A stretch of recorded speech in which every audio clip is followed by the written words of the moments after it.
حضرت ابو سعید خدری رضی اللہ تعالی عنہ سے روایت ہے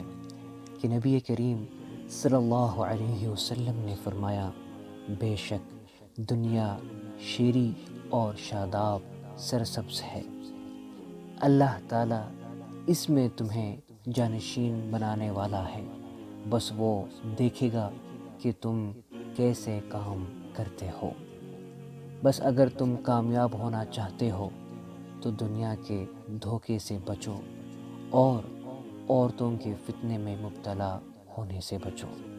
کیونکہ بنی اسرائیل کی پہلی آزمائش عورتوں ہی کے بارے میں تھی۔ جس طرح تر و تازہ پھل ذائقے میں میٹھا اور دیکھنے میں خوش رنگ ہوتا ہے، یہی حال دنیا کے مال و اسباب کا ہے۔ انسان کو یہ بہت مرغوب ہے اور ان کے دل ان کی طرف کھینچتی ہے، اور دنیا کا سب سے لذیذ ترین پھل عورت ہے، جو خطرناک ترین بھی ہے۔ جو شخص احکام شریعت سے بے پرواہ ہو کر دنیا کا طالب اور عورت کی طرف مائل ہوگا، سمجھ لو کہ اس کا دین و ایمان خطرے میں ہے، اور جو شریعت کے دائرے میں رہتے ہوئے ان سے استفادہ و استمتاع کرے گا، وہ ان کی حشر سامانیوں